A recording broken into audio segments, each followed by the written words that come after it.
Happy day 72 of the program. I could not be more excited because Dr. Paul is back. Dr. Paul is back. Dr. Paul is back. Dr. Paul is back. I love talking to Hey, you. good morning, Gina. How are you? I'm well. I had a little bit of a break with March break being last week.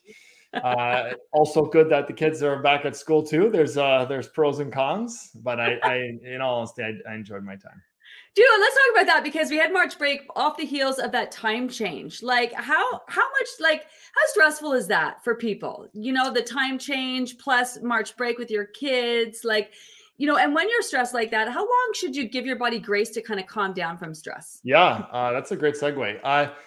So, I mean, everybody responds to stress differently. I think that a good perspective to always have, Gina, is the way that we think about stress is incredibly important. And so just to talk about the concept of stress, we always consider stress being negative, but Yes. stress does not have to be negative. There's de-stress and eustress. So if you look at the research, actually a Canadian Dr. Hans Selye from Montreal was like the godfather of the whole kind of stress concept. And he kind of came up with this idea. And so often the way that we perceive things will dictate if it's actually, the way we respond to stress. So to your point, a lot of people find that just their kids being around the house, that they didn't actually end up going anywhere. Sometimes traveling can be really stressful depending on the experience that you have, right?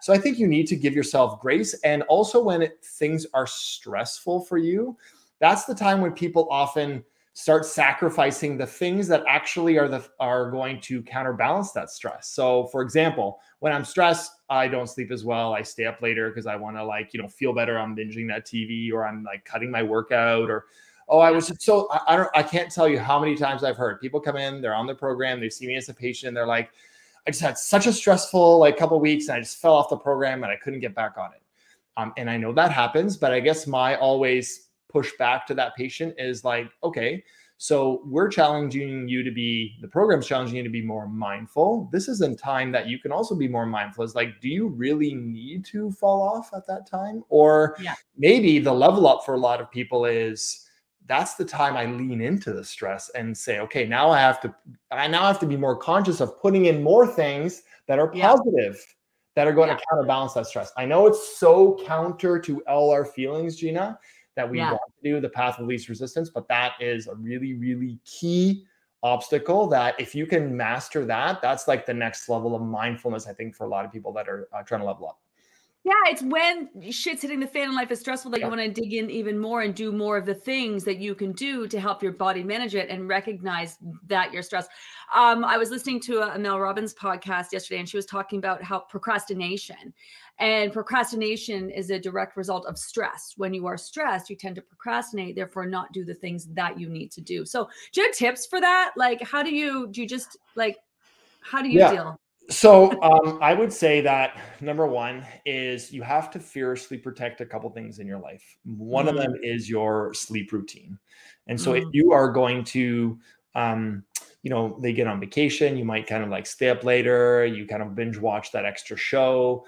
I would say like we're disciplined about, no, I'm not eating sugar. We should also be disciplined about some other things. And so what that allows, Gina, is that you're at least focusing on one cornerstone is like you're at least providing enough time for your body to sleep in kind of a deep, restful way.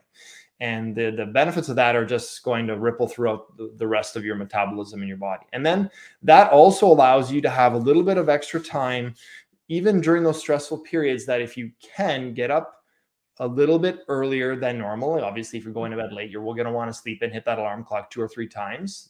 And that's when you can have some sort of movement. Now, if you're not a big morning exerciser, then I just had a conversation with somebody yesterday being like, okay, then on a day like this, it's sunny where I am, go out and go for a walk to allow that sun to get into your eyes. There actually is a neurological reflex that when you expose yourself to that sun, it turns on and balances what's called the circadian rhythm. And that circadian rhythm is responsible for you going to sleep. So sun exposure during the day helps you sleep at night. A lot of people haven't made that connection. They're like, okay, what's that going to do?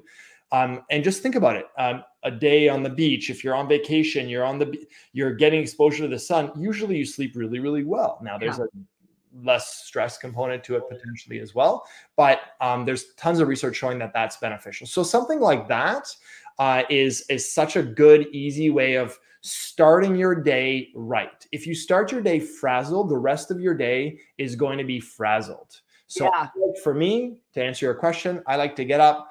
I have a little bit of a quiet time prayer, and I will get on my bike or do some sort of exercise. And I really am only able to do that when I do get a good sleep and when I do give myself time at night. So don't eat after bed, but also I would say, don't eat after dinner, before bed. And then I would also say is that also maybe don't consume social media or electronics in the same way that we think about sugar. Maybe save for your lunch break or something like that before dinner. Let's talk about that. I mean, this is a real side conversation, but you've been a naturopathic doctor for a while. You've seen the evolution of technology, people on their phones. What kind of impact have you been able to sort of see? In working in the diet industry, for example, I've been able to see like in real time diets come and go and the impact that it has and how it's affecting obesity rates and such. And people's bodies, like it's been a long time since I've had a person who needed to lose weight just because they were eating all the wrong foods. Have you seen that with technology, with like how it's impacting people's health?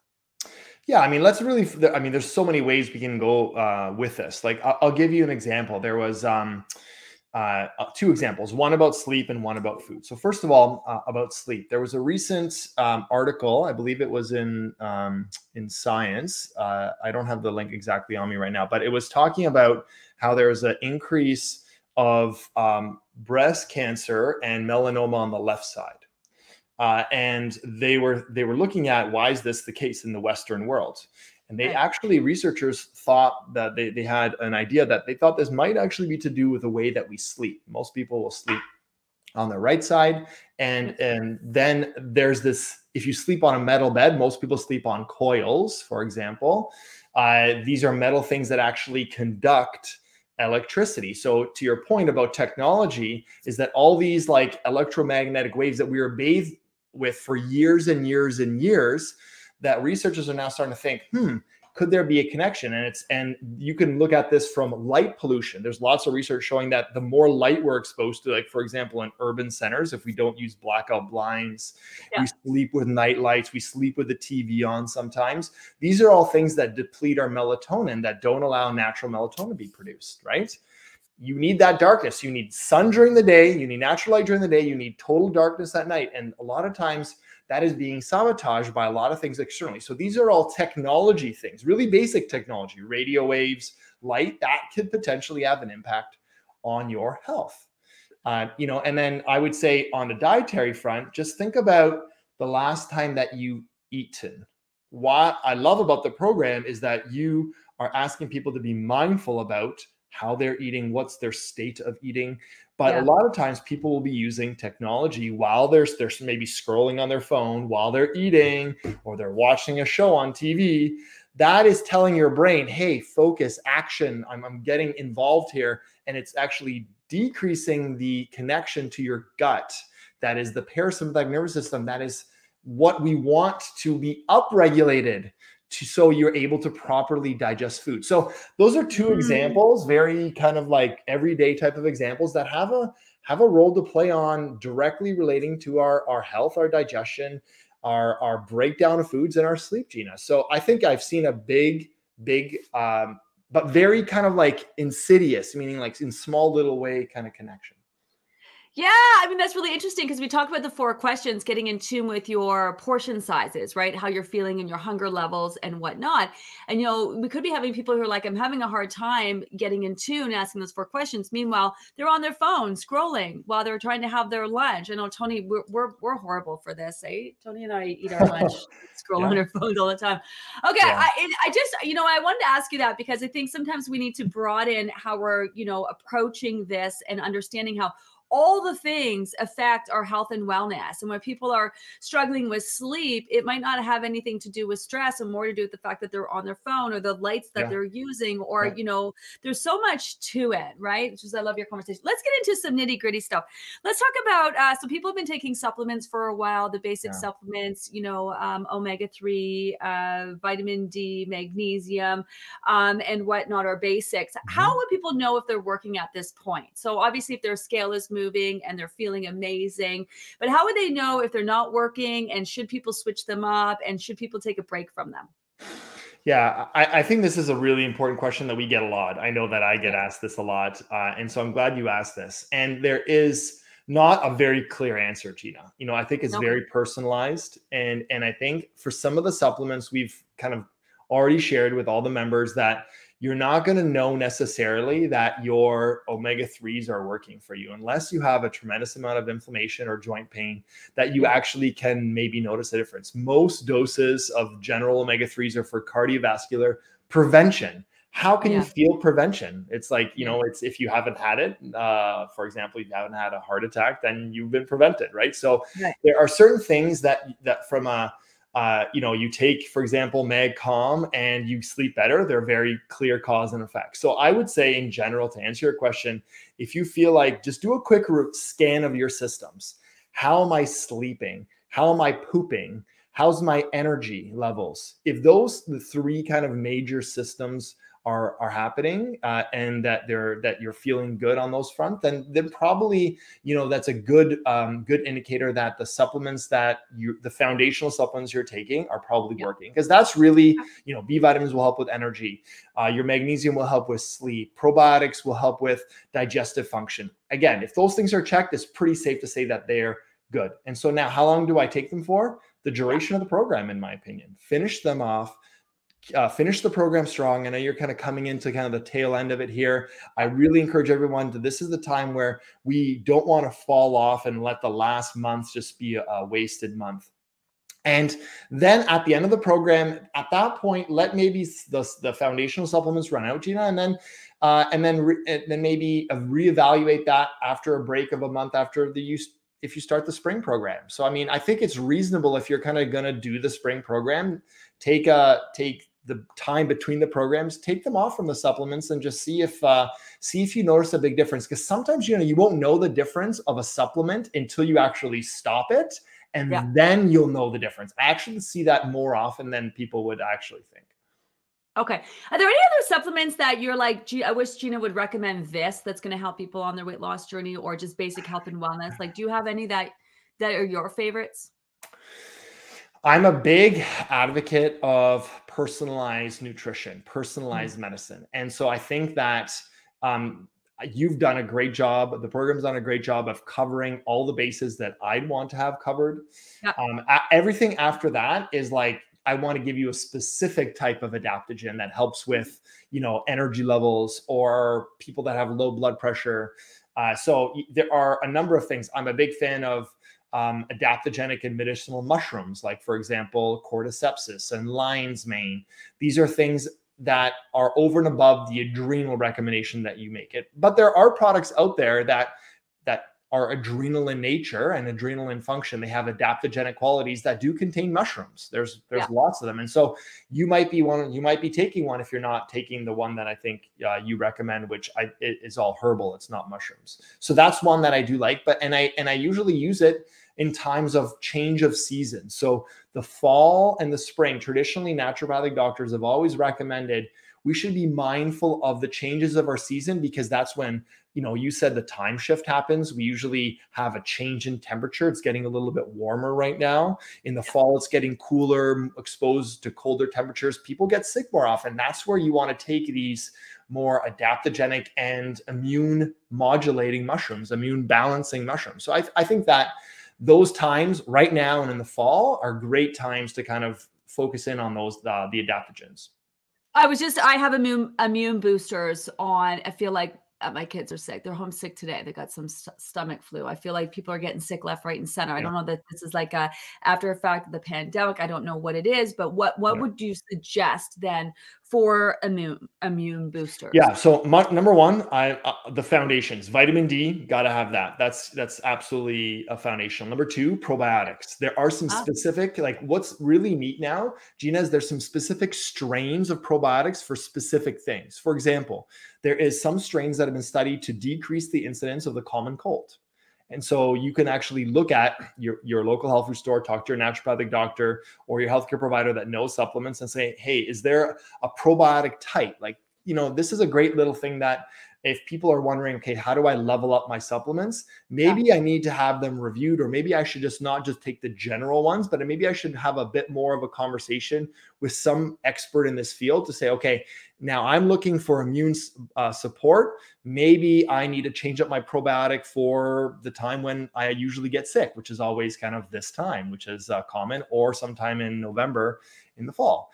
So probiotics would be number 2 on my list. Absolutely important. Number 3, I already mentioned them, the mushrooms. I think the adaptogens are important. Maybe switching to one that is more mushroom based. There's some great combination mushroom products out there. Host Defense I have no affiliation with them, but they're a well-known company that does a lot of mushrooms. And they're both a liquid and a capsule version for certain people. Generally with mushrooms, you're looking for what's called a hot water extract, because the medicinal compounds need to be extracted by using steam and hot water. And so I would say those are like my top 3 things. And then finally, obviously getting good enough sleep, and melatonin has actually been studied to have good immune stimulating properties. Okay, because I know people are listening and they're like, mushrooms. Like, what? Why mushrooms? What? I know I've said like mushrooms 10 times. I'm like, I promise I have no stock in mushroom companies right now. Is this a new thing? Like, where is mushrooms coming from? Is it always been a thing, but that it's been a different name? Like, what's with the mushrooms? You mean you're not into psilocybin, Gina? You're not into this microdosing trend that's going on? I thought you'd be all over that. No, I have actually heard of that, and have been looking into that a little bit. But in terms of health and wellness, like, what's with the mushrooms? Did they just come out of like, is it new? What is it? No. They've been around for the longest time, and I think like the reason that maybe I've never mentioned them before is because they have like a niche when it comes to the adaptogenic world. Like when I say adaptogens, I know you talk about adaptogens. It's in your book. It's in your program. There are probably 30 different substances that have adaptogenic properties or more. And that's just a total random guess. But, we often go to, oh, you know what? I've heard of ashwagandha. It's really great. And that's the most common one. Sure, because that is really well known in the kind of social media world, online space for having a calming effect, which a lot of people are like, great, I need that. But that's only one herb. There's rhodiola, which is more of kind of like the brain focused adaptogen. This has been studied in aircraft controllers and pilots, so they're able to stay focused longer. So this is probably better for people that have more of a focus issue. They're mentally fatigued. Then there's something like ginseng. You've heard ginseng is the world's most studied adaptogen. Ashwagandha is kind of commonly known as Indian ginseng. There's also Korean or red ginseng, which is the one that is in cold effects. And actually, another one, North American ginseng, is in cold effects. So there's 3 ginsengs I just talked about right there.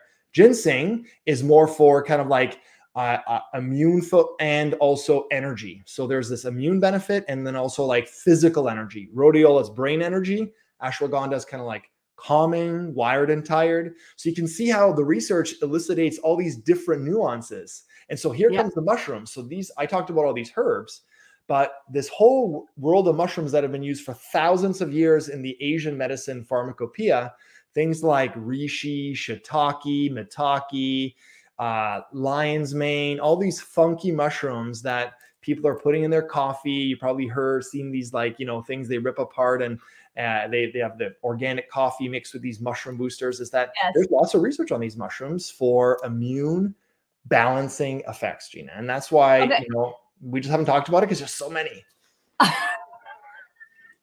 We should book our own segment just to talk about this. So then break it down, because people are like, what, in case they missed the conversation, what are adaptogens and how can they help us lose weight? Yeah. So one of the secondary complementary supplements that you recommend is adaptogens. And the reason that I think we've talked about before that you recommend it is that because it helps people deal with stress. Adaptogens is a class of herbs that help people deal with stress. Think of it like a shock absorber for your body. Your adrenal system is the body's shock absorber. So when you, for example, have a stressful event at work, you have a big project due, you have to expend more energy, like for example, mental and physical energy. You might have to push outside your normal limits. How are you able to kind of go up and then kind of come down and meet the demand and come down? Is your body's hormonal system produced by the adrenal glands, cortisol and DHEA. It allows you to function above your normal threshold for a period of time. Now, what if you are called to function above your normal threshold all the time? Now you can start seeing the situation where now your adrenal system is constantly being worked. Analogy, I like to use car analogies because everyone knows them, is that, we talked about shock absorbers. If you just keep riding over bumpy roads, what's going to happen to your shocks? They're going to get destroyed. They're going to get worn down. And the same thing kind of happens to people's adrenal systems. And so here come this whole world of adaptogens. They help, the research shows they help the body's adrenal system do its job better. Okay. So it allows it to cope with stress better, basically. Nice. Let's talk about sickness and how that would impact someone. Like when we have a sickness protocol, right? Like yes, we know you want to focus on losing weight, but you want to just take care of yourself, get yourself healthy, help your body heal when you're sick. What kind of impact would sickness have on someone's weight loss journey? And then I know this is a loaded question, but like how much time should you allow yourself to be sick before you're forcing it to, like forcing yourself to do normal things again? People are always so quick to like, I want to get back to life, but like what kind of impact is like, I don't know, like a flu or a cold, or, I mean, obviously after the pandemic, it can be quite serious, of course, yeah. I don't know what I'm trying to ask here, but people want to know, like, how does sickness impact their journey? And how much grace should they give themselves when they're sick before they start demanding and wanting to see that scale move again? One of the most, one of the most important things about the program, I think, is that it calls people to be mindful about their health, and they have to start listening to their body. And so one of the key things that often falls by the wayside is that we stop listening to the signals of our body. And just think about most people without being sick, they are just constantly overriding it. I'm tired, I don't rest, I push through. I'm tired, I take coffee, I take a stimulant, I push through that. And so that is something we're actually trying to rework in your psyche, to start thinking about and even interpreting, being still enough to be like, okay, how do I feel? And that's really I think the key part about how do I know what I can do is that, okay, how's my energy levels? All right, it's less than normal. Let's say I'm recovering from illness, but that doesn't mean that I do nothing. A lot of people have this like all or none. I'm stressed out, so I'm just, everything goes to hell, and I don't do anything. No, that's where like I still want to follow the plan, but I'm giving myself grace to realize that I can't maybe be at full function. But that doesn't mean I can't do things that are still good for me. Like instead of normally I go to my spin class, let's say, I now just go for a walk around the block. I believe one of the key things of helping you get better is that you are still moving around, even though you're not perfect and you're not 100%. I'll give you a great example. I work in the world of concussions. And for the longest time, if you've sustained a concussion, the advice that your family doctor and every other healthcare provider, even at the hospital, were saying, go home and rest, stay in a dark room, don't look at anything, don't look at any screens until you feel better. And the research has over and over showed in the last few years that that's actually bad advice. So if you are, obviously this is the concussion example, what the research does show is that starting to exercise, and maybe it's a walk around the block 48 hours later, instead of just being in your basement with your sunglasses on, your earphones on, and those people recover a lot faster when they walk around, they start moving, and they are able to do up to the key thing is up to their capacity. So my response to your question in summary is that when you recover, you always want to go up to your capacity and not betray the principles you've set out to follow at the beginning of your of the Gina Livy program. Okay. Nice. Love that. Let's talk about other supplements. People want to know specifically zinc, selenium, calcium, and iron. Well, okay, throw it all on me, all the minerals. All Let's right, start let's with kind of go, let's rapid fire through each one of those if that's okay with you. yeah. So All right, zinc. easy. Zinc, it is best known for its immune function, but it does have a whole bunch of other effects. For example, it helps improve testosterone, which is a good thing for most people. Testosterone in women also helps with lean muscle mass. It helps with libido, for example, in both men and women. And so it's, if you're low or deficient in zinc, that's when you get some of these issues with low testosterone. You obviously cannot over supplement with zinc and it increases testosterone. But if you do mega doses, like with any mineral or vitamin, you obviously can have, the immediate effect, which is a lot of nausea. And you could, you can have actually depletion of copper. So if you've been taking zinc for 2 or 3 years and you haven't actually taken any copper, that is a problem. So we want to make sure that you take zinc and copper together at some point. Okay. Okay. I mean, I know we want to go through the other ones, but this is where that, like, so you just named off something about zinc. I'm heading to the store. I'm going to get myself some zinc. Like, at what point do we like self-diagnose, go? I mean, the health food store's got all these supplements. Even the Sure. grocery store's got supplements. I can just pick up supplements left, right, and center, all the supplements I want. So where does it, like, where's that conversation? I mean, obviously you're into personalized, come see you. You're going to do the test. You're going to figure out what people need. But like, why am I not going to run out and grab zinc because it's got this benefit? Like, why would I not do that? And like, do you know what I mean? Yeah. Like, yeah. So like, I would say the further we stray away from like the foundational nutrients, Gina, that you've kind of laid out, those are the ones that 90% of people can take without any sort of issues, without any interactions with medications. But once you start getting into some of these more specific single ingredient nutrients, yeah, we have to be a little bit more mindful. Now, that obviously doesn't apply to things like magnesium, because we talked about how safe that is. And by the way, all these things are safe. But for example, iron, I heard iron's good for my energy. Do you have low iron? Obviously, testing is important. Zinc, yes. unfortunately, you can't test very well. You can do a hair test, which is available to see what your hair mineral status is of your selenium and zinc. This is the way that's been used for all around the world to test for kind of body deficiency.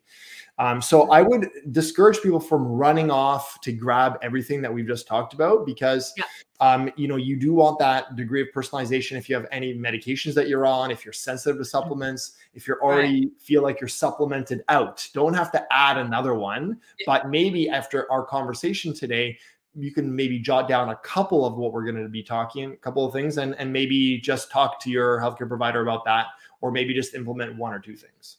Okay. So what about iron then? That's a tough one. People are always like, oh, can you recommend an iron supplement? Like I'm nervous to talk about iron. I think it's a conversation with your doctor. I have a kid who's epically low on iron. So she got to go a little bit more hardcore. The liquids don't really work for her. The blood builders don't work for her. I guess it depends on the deficiency, but what are your thoughts on iron and iron supplements? If you're low, it's a game changer to replete it. That's for sure. I mean, it's like the most obvious one that can be tested on blood. But as you've just alluded to with your daughter, sometimes it's really difficult to get levels up. There are some people that have really trouble absorbing it, no matter what. They have some, gut absorption obstacles, and that takes a little bit more of a like discovery and sleuthing to figure that out. For most people, the breakdown of iron is get yourself tested. If you're low, supplement. The doctor usually recommends kind of the basic run-of-the-mill stuff.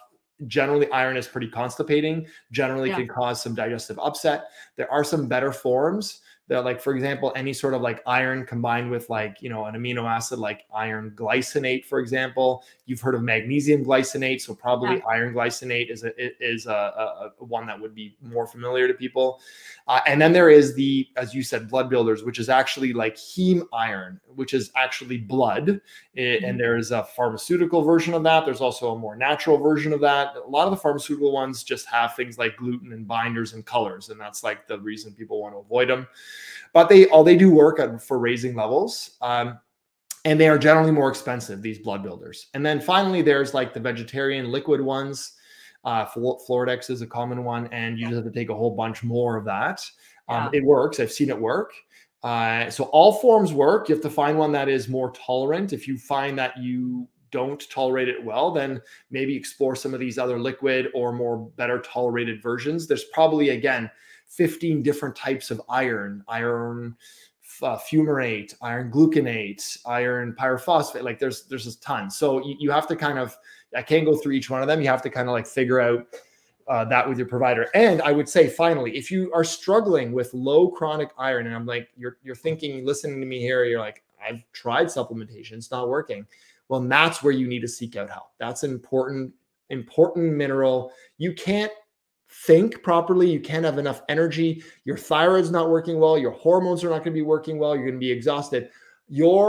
Every single cell in your body requires an adequate amount of iron because it's important in delivery of oxygen. That's why you just feel so crummy when you're low on iron. Mind blown, because I'm sitting here and my next question is going to ask you. So I'm tired.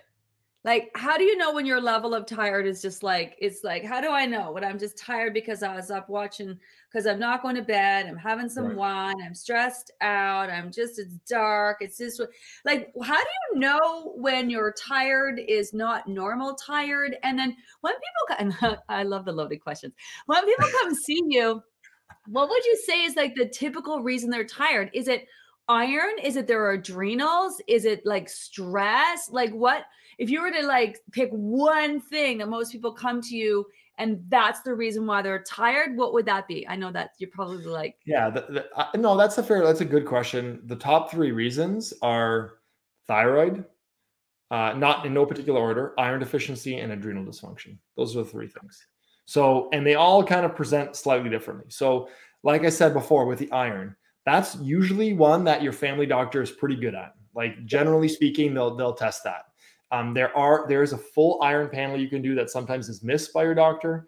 You don't necessarily need to have anemia, like your red blood cells don't necessarily need to be like really low for you to have symptoms of iron deficiency, because the key marker for iron is a protein called ferritin.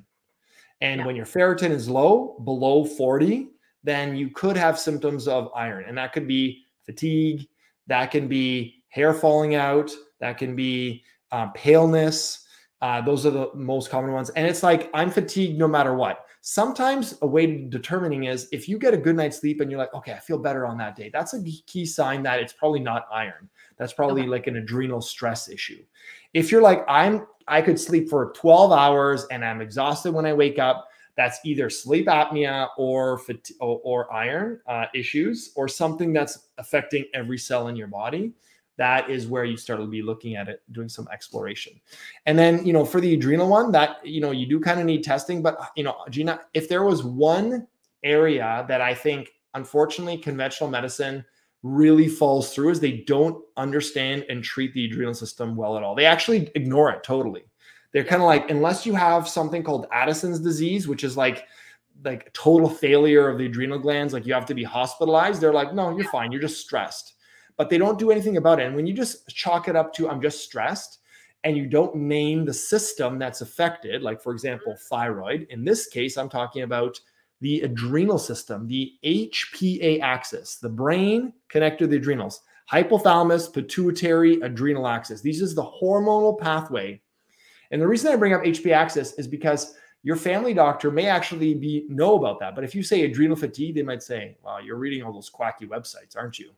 Yeah. And they often dismiss you. But in the research, there's tons of research on HPA dysfunction and how people in chronic pain, people with chronic stress have this HPA axis dysfunction. And that's code medical speak for your adrenals are not working as well. So then you take women, right? That mid-range. I know where you're going. I know you're going this. Yeah. Yes, right. Like me, like that. Then you take that plus our stressful lives, plus our hormones, plus the change of life, and I'm getting that spare tire. I'm feeling awful. My gut is off. I'm fucking exhausted.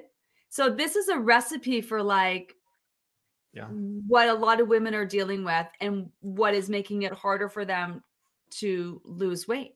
This is 90% of what I do in my practice, is that I look at people's interface between their reproductive hormones and menopausal transitions, post-pregnancy, and their adrenal hormones. Because remember, when you hit menopause, Gina, your ovaries stop producing estrogen and progesterone, but 30% of those hormones are still produced by the adrenal gland. So it's kind of like you lose one of your big shocks, and now like it's all on the adrenal system. Yes. And so this is why a lot of people are like, menopause just threw me for a massive loop. And that's another reason potentially why that some people go to menopause, they have no symptoms. And some of them hit menopause and they're like, all hell breaks loose because they have been abusing their adrenals most of their lives. And what's adrenal abuse? Alcohol overconsumption, caffeine overconsumption, everything that is going to throw kind of quick start in the engine to try to like keep it going along without having its own self-sufficient fuel. That's what caffeine and like if you're using caffeine as a crutch, you are using kind of a bypass of your body's normal energy production. And eventually, if you keep pushing down that, you are going to have potential issues when it comes to your adrenal system because you're asking more of it than it's able to. It's like revving your engine and constantly revving it, never giving it a break, never switching gears, like, and we just, eventually your engine will kind of burn out. And some people never hit the burnout. Some people hit the burnout really early, and there's so much individuality there. That's why this is a confusing conversation for people. It's like, I know a person that like was under a ton of stress and they're fine. And then here you feel like, you have a bad day and you get thrown for a week. What gives here? Well, this is the individual biochemistry. And that starts happening since you were a kid sometimes. Yeah. If I work with lots of psychologists, and they'll tell you the way that our neural circuits, our stress coping circuits are formed when we're babies. And so that's not to say that's your fate, but that's just saying the reality is, if your parents gave you genes that you're short, you're not going to be tall. So you have to like come to terms with the fact that that's the case, like it's just the reality. A lot of people are like, I can be a super person. You have to use your best version of yourself as your goal, not some other person's version of their best. A lot of people kind of get that confused sometimes. Well, we should just not be comparing what's going on with ourselves with what other people are dealing with, because we don't have a clue what they're dealing with. So what's the timeline on that? Because I was listening to Mel Robbins again last night. I was listening to the same podcast, and she was talking about how she's 50 something. And she's getting that she knows her hormones are off. She's stressed out. She can feel it. She's starting to feel that bulge and that heaviness and that affecting her digestion. And she's like, I went to my doctor, and my friends are basically saying this happens between 40 and 60. Once you turn 60, you'll feel better. Basically, suck it up, live with it. And I'm like, fuck that shit. Fuck that shit. I'm not going to feel like that and just like suck it up and feel like crap. And I know for me, I've been struggling since October, but the little things that I'm doing, the supplements I'm taking, managing my stress and being mindful, I'm actually just starting to feel better now, but that's 6 months in. So once you you hit your ceiling and you max yourself out, and then from there, you're just like, hit the point of no return. What kind of time frame should people give themselves to? I mean, obviously, the more things that you can do, more proactive you can be, the quicker you're going to recover. But let's say you're doing the things. Like, what's the timeline on like the recovery? Yeah. Just trying to bring some reality to people. Yeah, you're not going to feel better in a week. Yeah, thank you for sharing your weekend story. Isn't going to help me. Yeah, thank you for sharing your story, because I think that gives people a good idea. So crap happens in life, right? You're going to have car accidents, you're going to have deaths in families. And again, the more we can strengthen our resilience in different areas of our body and metabolism, the better that we are going to be. And you can apply this to every system. For example, if you're going to be fit during your 20s, then you're going to probably have a good base physiologically that you can probably maintain that. It's a lot harder to say, I didn't take care of myself earlier, and then now I'm going to try to reinvent myself. That's difficult. And so it's for me, my perspective on life is that it's not a matter of if something bad happens or something outside of what we want, it's when it happens. And how are we able to deal with that? And part of that is our mindset. And I think an expectation that's reasonable, Gina, is that we kind of, if it's a severe life altering type of thing. And I would put like a hospitalization, death of a dear loved one, a divorce, these kind of real epic things that people go with. You kind of have to give yourself a good 6 months in my mind. And that actually goes in line with the area that I work on a lot, the adrenal system, because the adrenal system doesn't recover after taking one bottle of an adaptogen. It just doesn't. That's usually a 1 month supply. It's probably going to take 6 to 12 months for you to kind of get back to that feeling. And there's a component that people experience this post-COVID, because their adrenal system is important for their ability to produce energy and the function of your mitochondria. Your mitochondria, if people have never heard of this little thing, it's inside of your cells, and it's responsible for producing energy and this thing called ATP. And so things that improve your mitochondria are going to be when you're eating well, when you're sleeping well, and when you're moving your body. These are the foundational things that are going to help your body produce enough energy. And when we're sick, we often don't do those things. We're laid up, we're not moving, we're probably either not getting good, deep, restful sleep. And in the case of COVID, there was a virus that was impacting inflammation, that was impacting these little mitochondria. So we have to go back to rehabilitate those mitochondria, and those take months to get back to the number and the power output that happens. So it's like a battery that needs to be recharged over time.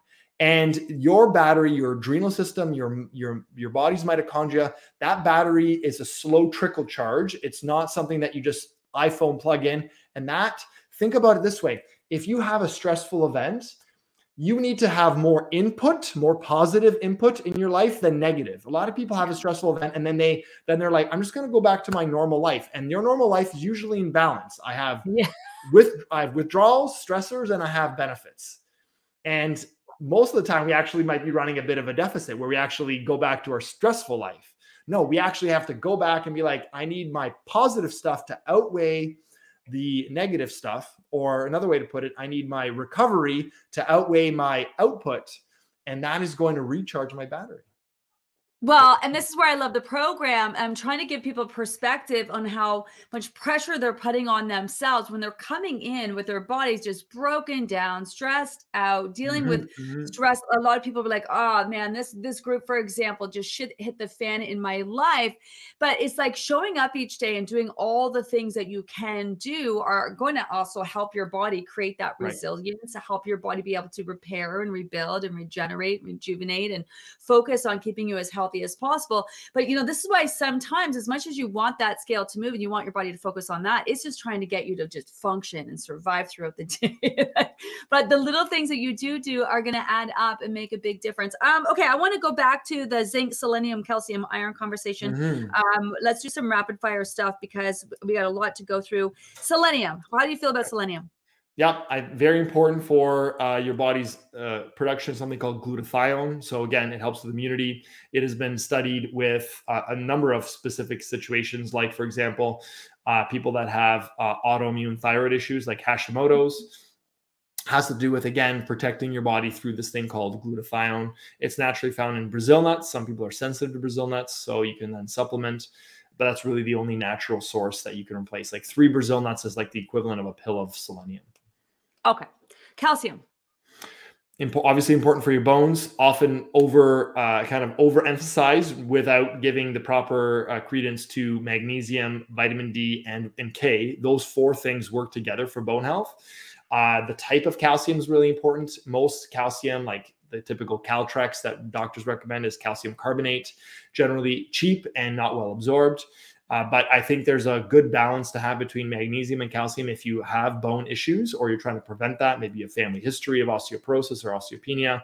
Look for a better absorbed form of calcium. There's even like a crushed bone, which is like the full building blocks, kind of like eating steak when you're deficient in iron. It's going to give you the best bang for your buck. So that's a supplement you can purchase. Nice. Gallbladder support. People missing their gallbladders, and while dieting and such, it tends to be a side effect of people losing a lot of weight. They lose their gallbladder with those deprivation diets and whatnot. What can we do if you're missing it, and what can we do to keep your gallbladder healthy? If you're missing it, 30%, in my experience, maybe 30% of people that have it removed, they're perfect. They're fine. They have no issues. And you're the lucky third, where there's maybe 30% that actually are worse off and they feel like they have more symptoms. And that has to obviously be kind of continually explored. But generally trying like a digestive enzyme that has lipase in it, and something called bile. So bile salts are really important. They have an antibacterial effect. It keeps bad bacteria check in our body. It breaks down fats. It has a number of beneficial anti-inflammatory effects. You can actually find studies on bile salts.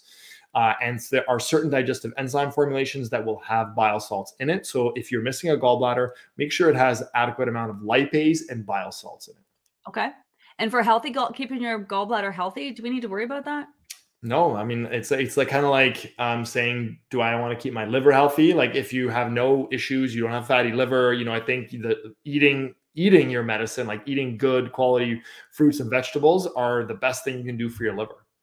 Okay, well, the liver was my next question, because this is where people are like, do I need to do a liver detox? Do I need to take, like, what is it, milk thistle or whatever? Like, do we need to worry about that? Like, when it comes to detox, like, your body really doesn't need help.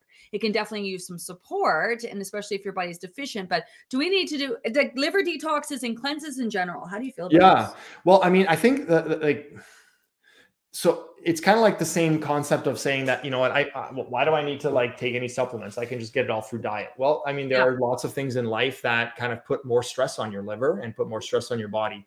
And so there's an epidemic of fatty liver, non-alcoholic fatty liver. And so most people that are overweight most likely have some fat kind of deposit around the liver, and supporting your body's liver in those situations is never a bad idea when it comes to supplements. So first of all, trying to do as much through diet. So those bitter herbs like radicchio and asparagus, artichoke, these are amazing herbs that have a lot of compounds that have liver protective properties. Then over and above that, milk thistle is a great herb. Dandelion's a great herb. You can supplement with artichoke and something like N-acetylcysteine, which is an amino acid that has, again, increase in glutathione, has liver protective effects. And usually like a liver formulation has all of this. So if you have liver issues, if your liver enzymes were elevated in the past, your doctor told you you have fatty liver and they maybe did an ultrasound, those are the situations that I think would really benefit from a liver detox. Doing a cleanse, I do want to touch about that specifically, because culturally for thousands of years, people have always kind of done some sort of like, and I'll use the term cleanse very loosely, like for example, sweat lodges in the native kind of Canadian Aboriginal culture. And it kind of, it's usually to do with, I'm going to go on some sort of like mind body retreat or fast, and we can do that in our lives too. And I think the program kind of does that in a sense. It just eliminates a lot of the crap in our diets. Yeah. And so I think that you being on the Gina program is a cleanse. Do you need anything other than that? That's where I would go ahead and work with your doctor on that, and your naturopath specifically, not your doctor, because they're not going to really understand that. So that's the, I think we're doing a cleanse. We're just basically, the best way to do a cleanse is don't put junk in, and the body will clean itself out. Say that again. Don't put junk in, and your body will tidy up itself. But think about that culturally. That's literally the epitome of what was being done in Asian culture, in every single ancient culture. Is like you kind of just like fasted and you drank a lot of water and you just basically took a step out of society. And that's kind of sometimes the best thing. Trying to put more in is a very, in my opinion, very pharmaceutical approach, where it's like, I got to keep stuffing more herbs in. It doesn't work nearly as well as being like, okay, you know what? I'm gonna, and that's why things like Ramadan and Lent cultures, like even with a religious twist, have always kind of been like, it's good for the body and soul to stop putting junk into it. Right. I actually watched this. Who was it? What's his name? Thor. Who's the guy who plays Thor? Chris Hemsworth. He did this thing on Netflix where he did this kind of fasting thing, but it's where your body actually goes in and starts to heal itself, because it's given the opportunity to focus on things. Not that I don't want to get into fasting for weight loss, but fasting has always had its merits in health and wellness. My issue with it is it's a really shitty weight loss tool. So I'm not going to talk more on that. Thyroid support. So someone's working with their doctor, they're taking their thyroid meds. Like, what else can they do?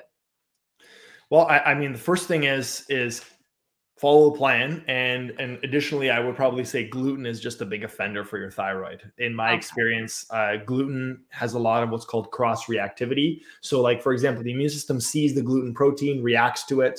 And then also it looks very similar to the thyroid protein, a number of thyroid molecules, receptors, for example, and then the immune system will go and attack it. And that's especially important with Hashimoto's.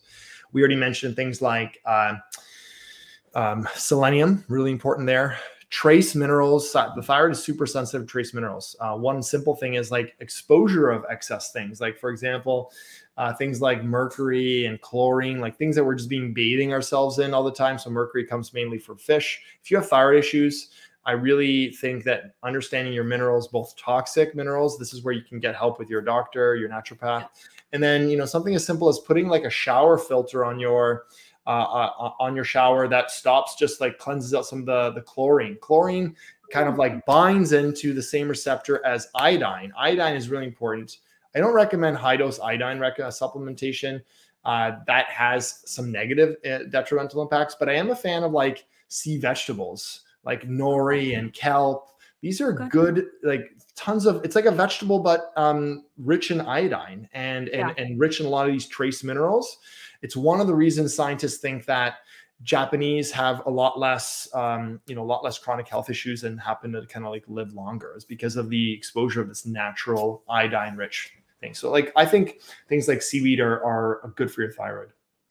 Okay, so giving up foods like gluten, dairy, and foods that you might be sensitive to. We've had this conversation before about like how long. So someone hears you thyroid, gluten. Okay, let me take it out. What would be the expectation for how long? It's literally all or like nothing. Like you got to take it all out, and for how long? So if someone wanted to, and then I remember from past conversations, especially when just food sensitivities in general, you take out gluten, but then you're still having dairy, or you're still having something else that's causing issues. So, right. Yeah. So, I mean, I think those are very individualized. I'll give you a great example. I just ran a food panel on myself and my son. So like basically a blood test that you can see all the different food sensitivities that you have. And it's a good starting point, Gina, for identifying. So if and it's difficult to figure out what that might be, like what sensitivities do you have? Yeah. That's the most common question I get. And so if you have gut issues, if you have skin issues, if we've checked off the boxes with energy levels, like I'm not anemic, my adrenal system seem to be okay, I seem to be sleeping okay, and I'm like always like tired in the afternoon. Could it be that what you're eating at some point in the day is having an issue on your energy levels? And the problem is that it doesn't always happen right away. For me, I can share mine, is that number one on the list was eggs. And I tested myself back in medical school and it was the same thing. And I avoided it for the longest time, and I kind of crept back in because, it's just a great source of protein. And, I'm generally a big fan of eggs, but for me, it doesn't work well. And it's just a good reminder that if I'm going to start thinking about taking foods out, I'm not an advocate of just taking a whole bunch of things out without a reason why. Like, how long do I do it for? That is the essence of what you should be working and talking to a naturopathic doctor with. Okay, I'm going to talk to you about finding a naturopathic doctor, but one last thing people keep asking about is rosacea and eczema. So is this a food thing, digestive thing, skin thing? What is it? What can we do about it? Are they similar? Are they two different things? They're two different things, but there's some similarities with any skin issues. Maybe the one that's most different probably is something like psoriasis, because that's an autoimmune condition. So it's a little bit more immune focused. Basically, the best way that I look at skin issues as a naturopathic doctor is that it is a problem with your body's elimination pathways. Your skin, believe it or not, is like a backup detox organ. Yeah. So, we know that through sweat, a lot of things come out through there. And a lot of times the connections between rosacea and eczema have to do with your body's ability to eliminate through the gut, through the liver, and through the kidneys. And if your body, for example, if you're eating something that your immune system is reacting to, a lot of times that also causes issues on your skin, and it might manifest as eczema. I've had a bit of eczema in the past. My son and daughter have had eczema, and foods have a huge connection. A lot of people and that's often not even kind of considered. Now I've heard some dermatologists, Gina, talk about, the connection with food. But it's still something that is really squarely in the naturopathic space. And I think it's important to think about your gut. So things like probiotics and zinc that help the integrity of your gut, vitamin D, of course, but then eliminating the things that you might be sensitive to. And the same thing applies to rosacea. You clean up those food sensitivities, and generally speaking, those issues definitely improve a lot, if not resolve. So no supplements you can take for rosacea. It'd be more like taking things out that are causing an issue. Yeah. This is one of those exact perfect examples of like diet is superior to any sort of supplementation or medication. A lot of people are given corticosteroids or topical antibacterial agents like antibiotics. Those are short-term solutions, to be honest. Yeah. There's lots of patients that, are frustrated with corticosteroids because as soon as they stop taking it, it comes back, and it comes back worse. Yeah. Because you're just suppressing it. I get it. If it's on your face, it's super annoying and aesthetically, but that's where you really need to get to some of those root causes. And I'm not saying this is the secret silver bullet for everything. Yeah, you just need to check those lists off and see which is applicable to you. And that's, working with an ND is helpful. Okay, so I want to, our time is up. I want to take this time and thank you for all the conversations that we've had in this group over the last few months. I know people are asking, where do I find myself a Dr. Paul? I know that you do work online, you are accessible, but you are also a very busy man. And so if someone can't obviously set up an appointment with you, what would they look for in a naturopathic doctor? Like like someone's like, I live here and I live there. Like, how do I find myself a Dr. Paul? Yeah. They find you, paulhrkal.com. But outside of that, how do they find themselves a Dr. Paul? Yeah. Like it's hard to find. I like to say I'm special. I like to say you are. But in all honesty, it's like you look at personal recommendations of people, then your family, friends who's worked with someone that they're like, yeah, you know what, they're really good. People email me all the time, and I discourage it, saying, what ND should I see? I'm like, I don't know what ND I should see in Red Deer, Alberta. Like, I will just recommend you go and search. Every jurisdiction, every province has a naturopathic association, and go and like search that association. You can punch in your postal code to show you some close to you doctors, and then just do some research online, do some research on their website, call them. A lot of NDs will offer free 15-minute consults. We have a number of NDs that work at the clinic that I work at that are amazing. I would wholeheartedly recommend them. There's that option too. They've been trained by me, so I know that that's kind of like at least somewhat of a connection. And like I said, I just really encourage everyone, if you're really serious about leveling up your health, try to book an appointment. If not, and you're going to cancel or anything like that, and you're not serious about that, it's not worth either of our time. It's going to require some money. It's going to require some effort, but it's like kind of like it's like on the snakes and ladders. It's like one of those ladders. The goal is to get you leveling up faster without you kind of muddling through yourself.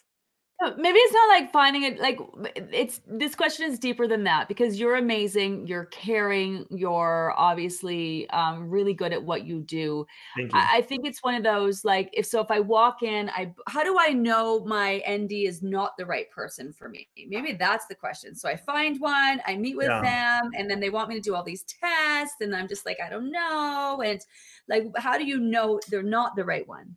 Yeah. Okay. That's a good question. And in the last minute here, I'll say this. There's a couple good signs of a good doctor, period, an ND or like, what's their bedside manner like? When you leave the visit with them, do you feel empowered, or are you like way more confused and wondering why you're spending $1,000? That's kind of like if that's the case, that's probably not the best fit. And there are unfortunately some clinics out there that are like, in order for you to see us, you're going to have to do all this testing right up front. I do use a lot of testing, and sometimes it can be expensive, but what I make sure is that every single patient knows exactly how much it is and exactly why they're doing it. Like if you want to know your microbiome, like the bacteria, the good and the bad, that's a $700 test. And I have patients that do it like that, because they are understanding, I've been to 25 specialists, I've done all these different things, and this is a key part that hasn't been looked at. And then it makes sense. So you should walk away being like, okay, I know why I'm taking these things. If I'm taking 25 new things or 10 new things, that's a bad sign. I usually keep it to kind of like what is the most efficacious 1, 2, or 3 things that we can start off with. And sometimes we'll say, you know what, let's do some testing. Let's be evidence-based to actually find out what you need, because there's no point of going to buy all these expensive supplements and they all will add up and then we don't really know because we're guessing. I'd rather say, okay, spend the $300 on the test and then we will not have to guess after. So it's about the way that you feel. And I would say the same thing if you're trying to find a lawyer or a dentist or any other provider of a service, is that, you know, do you feel empowered working with that realtor or with that, you know, with whoever you're going to end working? So I think that's the best way to put it. And I don't know if that answered your question or not, Gina. It does. It really does. And I think it seems like such a simple concept, but I think a lot of times we think they're the professional. We don't know any better. We need to just trust them when we're not trusting our gut and how we're feeling. Right. And the big thing that you said is, I think is walking away feeling empowered. And I know that is how our members feel after every conversation with you, which is the whole point. I'm already looking forward to next program because I know you're going to be back, and that's when I'm going to have the opportunity to talk to you again. And I would love to have you on every day. We need you to do your own thing so we can talk supplements. We can learn so much from you. I know you are a busy man, though. However, so thank you very much. Thank you for having me, Gina. I wish everybody that's either my patient or all the thousands of people that are obviously out there doing the program all the best. Finish strong, and I hope you have a great start to the spring. Dr. Paul, everyone. Thank you so much. Everyone. Thanks, Gina.